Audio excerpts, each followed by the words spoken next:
ಪಾಕ್ ಸೇನೆಯಿಂದ ಪ್ರಚೋದಿತ ಗುಂಡಿನ ದಾಳಿ ನಿರಂತರವಾಗಿ ನಡೀತಾ ಇದೆ. ಜಮ್ಮು ಕಾಶ್ಮೀರದ ಗಡಿಯಲ್ಲಿ ನಿರಂತರವಾಗಿ ಫೈರಿಂಗ್ ಆಗ್ತಾ ಇದೆ. ನಾಗರಿಕರು ಶಾಲೆಗಳನ್ನು ಗುರಿಯಾಗಿಸಿ ದಾಳಿ ಮಾಡಲಾಗ್ತಾ ಇದೆ. ಉರಿ ಬಳಿಯ ರಾಂಪುರದಲ್ಲಿ ಭಾರೀ ಶೆಲ್ ದಾಳಿ ಆಗಿದೆ. ಪಾಕ್ ಸೇನೆ ಈ ದಾಳಿಯಲ್ಲಿ ಓರ್ವ ಮಹಿಳೆಯ ಸಾವಾಗಿದೆ ಅನ್ನುವಂಥ ಮಾಹಿತಿ. ದಾಳಿಯಲ್ಲಿ 8ಕ್ಕೂ ಹೆಚ್ಚು ನಾಗರಿಕರಿಗೆ ಗಾಯ ಆಗಿದೆ. ನಮ್ಮ ಉದ್ದೇಶ ಭಾರತ ದೇಶದ ನಾಗರಿಕರಿಗೆ ಯಾವುದೇ ರೀತಿಯಾಗಿ ಸಮಸ್ಯೆ ಆಗಬಾರದು ಅನ್ನುವಂಥ ಭಾರತೀಯ ಸೇನೆ ಮಾಡಿರುವಂಥ ಪ್ರಯತ್ನ. ಆದರೆ ಪದೇ ಪದೇ ಪಾಕಿಸ್ತಾನದಿಂದ ನಮ್ಮ ನಾಗರಿಕರನ್ನು ಈ ರೀತಿಯಾಗಿ ಗಾಯ ಮಾಡುವಂಥ ಕೆಲಸ, ನಾಗರಿಕರನ್ನು ಬಲಿ ಪಡೆದುಕೊಳ್ಳುವಂಥ ಕೆಲಸವನ್ನು ಈ ಪಾಕಿಸ್ತಾನ ಮಾಡ್ತಾ ಇದೆ. ಯಾವುದೇ ಕಾರಣಕ್ಕೂ ಅಂತೂ ಸುಮ್ಮನೆ ಬಿಡೋದಿಲ್ಲ. ಇದರ ಪರಿಣಾಮವನ್ನು ಅವರು ಎದುರಿಸಬೇಕಾಗತ್ತೆ. ಭಾರತೀಯ ಸೇನೆಯಿಂದ ಪಾಕ್ಗೆ ತಕ್ಕ ಪ್ರತ್ಯುತ್ತರ ಕೂಡ ನೀಡಲಾಗ್ತಾ ಇದೆ. ಆಗಲೇಬೇಕು. ಪಾಕಿಸ್ತಾನ ಯಾಕೆ ಹಿಂಗೆ ಮಾಡ್ತಾ ಇದೆ ಒಂದು ಗೊತ್ತಾಗ್ತಾ ಇಲ್ಲ. ಪದೇ ಪದೇ ನಮ್ಮ ಕೈಯಲ್ಲಿ ಏನಾಗಲ್ಲ ಅಂತ ಗೊತ್ತಿದ್ರೂ ಕೂಡ ಈ ರೀತಿ ಕಾಲು ಕೆರ್ಕೊಂಡು ಪದೇ ಪದೇ ಗುಂಡಿನ ಸದ್ದು ಮಾಡುವಂಥದ್ದು, ಅಲ್ಲಿರುವಂಥ ಅಮಾಯಕರನ್ನು ಬಲಿ ಪಡೆದುಕೊಳ್ಳುವಂಥ ಕೆಲಸ ಈ ನೀಚ ರಾಷ್ಟ್ರ ಮಾಡ್ತಾ ಇದೆ. ಒಂದು ಒಳ್ಳೆಯ ಅವಕಾಶ ಭಾರತಕ್ಕೆ. ಪಾಕಿಸ್ತಾನ ಆ ಒಂದು ಅವರ ನೆಲಕ್ಕೆ ಹೋಗಿ ಭಾರತದ ಪವರ್ ಏನು ಅಂತೇಳಿ ಈಗಾಗಲೇ ಇಡೀ ರಾತ್ರಿ ಆಗ್ತಾ ಇದೆ. ಇದಾದರೂ ಕೂಡ ಇನ್ನೂ ನಿಂತಿಲ್ಲ ಅಂತ ಹೇಳಿದ್ರೆ ಇಂಥ ಮೂರ್ಖರಿಗೆ ಏನು ಹೇಳಬೇಕು ಅಂತೇಳಿ. ಮತ್ತೊಬ್ಬರು ಕಾಲರ್ಸ್ ಇದ್ದಾರೆ. ಹಲೋ ಹಲೋ ಸರ್, ನಮಸ್ಕಾರ. ಸರ್ ನಮಸ್ತೆ ಸರ್. ನಮ್ಮ ಹೆಸರು ಆನಂದ್ ಅಂತೇಳಿ ಮಂಡ್ಯದಿಂದ. ಹಾಂ, ಸದ್ಯಕ್ಕೆ ನಾವು ಇರೋದು ರಾಜಸ್ಥಾನಲ್ಲಿ ಇದ್ದೀನಿ. Okay okay. ಹಾಂ ಸರ್, ಈಗ ಹೇಗಾಗಿದೆ ಅಂತಂದ್ರೆ ಧ್ಯಾನ ಮಾಡ್ತಿದಂತ ಶಿವನ್ನ ಬಡದೆಬ್ಬಿಸಿ 3ನೇ ಕಣ್ಣ ತೆರೆಸ್ತಂಗಾಗಿದೆ. ರುದ್ರಾವತಾರ ಆಗಿ ಸಂಹಾರ ನಡೀತಾ ಇದೆ. ಅಲ್ಲಿ ಹೇಗಿದೆ ಸರ್ ಪರಿಸ್ಥಿತಿ, ಹೇಗಿದೆ? ಅಲ್ಲೂ ಕೂಡ ಆತಂಕ ಇದೆ ಜನರಲ್ಲಿ. ಸರ್ ಇಲ್ಲಿ ಆತಂಕ ಆ ಥರದ್ದೇನಿಲ್ಲ. ಯಾಕೆಂತಂದ್ರೆ ನಮ್ಮ ಸೇನೆಯ ಬಲ ಆಗಿದೆ, ನೆಮ್ಮದಿಯಿಂದ ಇದ್ದಾರೆ ರಾಜಸ್ಥಾನಲ್ಲಿ. ಅಂದ್ರೆ ಒಂದು 100-150 ಕಿಲೋಮೀಟರ್ ಅಷ್ಟು ಸ್ವಲ್ಪ ರೆಡ್ ಝೋನ್ ಅಲರ್ಟ್ ಮಾಡಿದೆ. ಬಟ್ ನಾವು 300-400 ಕಿಲೋಮೀಟರ್ ದೂರದಲ್ಲಿದ್ದೀವಿ. ಬಾರ್ಡರ್ ಇಂದ 300-400 ಕಿಲೋಮೀಟರ್ ದೂರದಲ್ಲಿದ್ದೀವಿ. ಆದ್ರೆ ಇಲ್ಲಿ ಯಾವುದೇ ತರದ ತೊಂದರೆ ಏನಿಲ್ಲ. ಆದ್ರೆ ನೆಮ್ಮದಿಯಾಗಿದ್ದಾರೆ. ಆದ್ರೆ ಎಲ್ಲಾ ಇದು ನಮ್ಮ ಸೈನಿಕ ಸಂಬಂಧ, ಸೈನ್ಯಕ್ಕೆ ಸೇರ್ಬೇಕಾದ್ದು.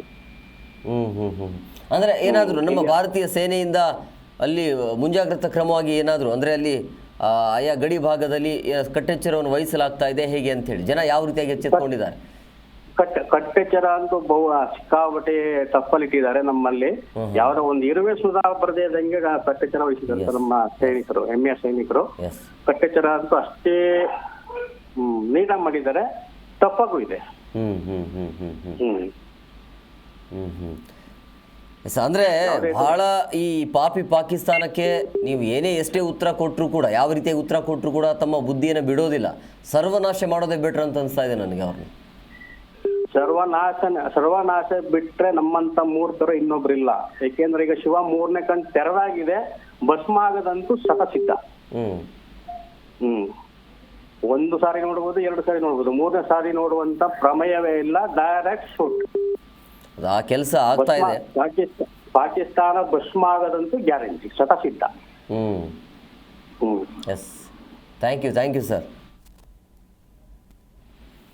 ಎಸ್, ಮತ್ತೊಬ್ರು ಕಾಲರ್ಸ್ ಇದ್ದಾರೆ. ಹಲೋ ಹಲೋ ಸರ್, ನಮಸ್ಕಾರ. ಸರ್ ನಮಸ್ತೆ sir, good morning. Very good morning sir. ಎಲ್ಲಿಂದ ಕರೆ ಮಾಡ್ತಾ ಇದ್ದೀರಿ? ಸರ್ ರಾಯಚೂರಿಂದ ಜೈ ಹಿಂದ್, ಜೈ ಭಾರತ್ ಮಾತಾ ಕಿ ಜೈ ಸರ್. ಸೈನಿಕರಿಗೆ ನಮ್ಮ 140 ಕೋಟಿ ಜನಗಳಿಗೆ, ಅವರಿಗೆ ನಮ್ಮ ಸೈನಿಕರಿಗೆ ದೊಡ್ಡ ಆಶೀರ್ವಾದ ಸಿಗಲಿ. ಈ ನಮ್ಮ ಭಾರತ ದೇಶದ ತುಂಬೆಲ್ಲ ದೇವತೆಗಳವರಿಗೆ ಆಶೀರ್ವಾದ ಇರಲಿ ಸೈನಿಕರಿಗೆ. ಎಸ್ ಈ 2 ಮಾತೇ ಸಾಕು ಸರ್ ಭಾರತೀಯ ಸೇನೆಗೆ. ಎಸ್ ಸರ್, ನಮ್ಗ ಇವತ್ತಿನ ದಿವಸ ಮೈಯೆಲ್ಲ ರೋಮಾಂಚನ ಆಗ್ತದೆ ಸರ್. ತುಂಬಾ ಈಗ ಮಾತಾಡ್ದ ಮಾತ್ರ ಪಾಕಿಸ್ತಾನ ಇಂಡಿಯಾ ಸಾಕಾಗಿ ಹೋಗ್ಬಿಟ್ಟದ. ಈಗ ಹೆಂಗಿದ್ರು ಒಳ್ಳೆ ಸಮಯ ಸಿಕ್ಕದ.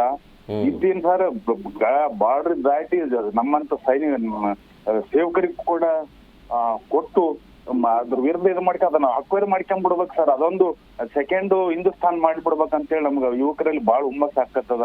ಇದಕ್ಕೆ ರಾಜಕಾರಣಿಗಳು ತುಂಬಾ ಸಪೋರ್ಟ್ ಕೊಟ್ಟು ಯಾವ ಕಾರಣಕ್ಕೂ ಹಿಂದೂ ಮುಸ್ಲಿಂ ಅಂತ ಬರ್ಲಾರ್ದಂಗ್ ನೋಡ್ಕೋಬೇಕು. ಇದು ನಮಗಂತೂ ತುಂಬಾ ಇದಾಗ್ತದೆ ಸರ್. ಈ ಕೇಳಿ ಕೇಳಿ ಕೇಳಿ ಕೇಳಿ ಸಾಕಾಗಿಬಿಟ್ಟವು. ಹೌದು, ಬಹುಶಃ ಇಂದಿನ ಪೀಳಿಗೆ ಈ ಯುದ್ಧ ಹೇಗಿರುತ್ತೆ ಅನ್ನೋದು ನಿರೀಕ್ಷೆ ಕೂಡ ಮಾಡಿರ್ಲಿಲ್ಲ. ಆದ್ರೆ ಈಗ ನೋಡ್ತಾ ಇದ್ರೆ ಅನ್ಸುತ್ತೆ ಇದು ಯುದ್ಧ ಅಂದ್ರೆ ಹೇಗಿರುತ್ತೆ ಅಂತ ಹೇಳಿ. ಹೌದು ಹೌದು ಸರ್, ಹೌದು. ಸರ್ ಎಲ್ಲಿವರೆಗೆ ಸರ್ ನಾವು ಈಗ ನಾವು ದೇಶದ ಅಭಿವೃದ್ಧಿ ನೋಡೋಣ, ಜನರ ಕಷ್ಟ ಸುಖಗಳು ನೋಡೋಣ, ಇದೊಂದು ಇದು ಪಾಕಿಸ್ತಾನ ಇಂಡಿಯಾದ್ರ ಬಗ್ಗೆ ಇದು ನೋಡೋಣ. ಈ ದೇಶದಲ್ಲಿ ಮುನ್ನಡೆಬೇಕನ್ನೋದ್ರಗಿಂತ ಕೆಟ್ಟ ಒಂದು ಮನಸ್ಫೂರ್ತಿ ಇರ್ತಕ್ಕಂಥವು ದೇಶದಲ್ಲಿ ನಮ್ಗ ಪದೇ ಪದೇ ಪದೇ ಕಾಡ್ತಾ ಇದೆ ಅಂದ್ರೆ ಒಂದು ಸರ ಅದನ್ನ ಫೈನಲ್ ಮಾಡಿಬಿಡ್ಬೇಕು ಸರ್, ನಮ್ಮ ಅಭಿಪ್ರಾಯ ವೈಯಕ್ತಿಕವಾಗಿ. ಎಸ್, ಕರೆಕ್ಟ್ ಹೇಳಿದ್ರಿ ನೀವು. ನಾವು ಯಾರ ತಂಡೆಗೂ ಹೋಗ್ತಾ ಇಲ್ಲ, ಪದೇ ಪದೇ ನಮ್ಮನ್ನು ಟಚ್ ಮಾಡಿದ್ರೆ ಯಾಕೆ ಬಿಡಬೇಕು ಅಂತ. ಯಾಕೆ ಬಿಡ್ಬೇಕು ಸರ್, ಒಂದ್ಸರಿ ತೀರ್ಮಾನ ಆಗಿಬಿಡ್ಲಿ.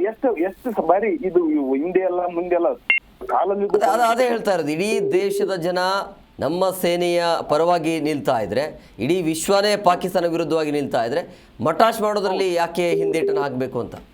ಹಾಕಬಾರ್ದು ಸರ್, ಹಾಕಬಾರ್ದು. ಈಗ ನಮ್ದು ಏನಿದೆ ಸರ್, ಅಲ್ಲೆಲ್ಲ ಜಮ್ಮು ಕಾಶ್ಮೀರ ಪ್ರತಿಯೊಂದು ಬಾರ್ಡರ್ ಏನಿದಲ್ಲ, ಇನ್ನ ಲಕ್ಷ ಕೋಟಿ ಆಗಲಿ ಸೈನಿಕರ ಆಧಾರ ಮಾಡೋ ಸೈನಿಕರಿಗೆ ಒಳ್ಳೆ ಆಹಾರ, ಒಳ್ಳೆ ನೀರು ಸರಬರಾಜು ಮಾಡ್ತಕ್ಕಂಥ ಕೆಲಸ ಆಗ್ಬೇಕು ಸರ್ ನಮ್ಗೆ. ಸೈನಿಕರು ಒಂದು ನೀರಿಲ್ಲ ಅಂದ್ರೆ ಆ ನಮ್ಮನ್ನ ಸರಬರಾಜು ಮಾಡ್ಬೇಕು ನಮ್ಮ ಸರ್ಕಾರ. ಅವ್ರು ಸೈನಿಕರಿಗೆ ಏನು ಕಷ್ಟ ಇರ್ಲಾರ್ದಂಗ್ ನೋಡ್ಕೋಬೇಕು.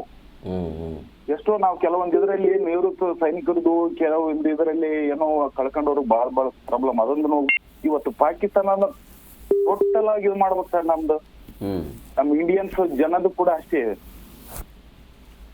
ಬೇರೆ ಬೇರೆ ದೇಶಗಳು ಬೆಂಬಲ ಕೊಡ್ಬೋದು, ಆದ್ರೆ ಭಾಗಿಯಾಗ್ತಾರೋ ಬಿಡ್ತಾರೋ ಗೊತ್ತಿಲ್ಲ. ಆದ್ರೆ ನಮಗಂತೂ ಸಾಕಾಗಿ ಬಿಡದೆ.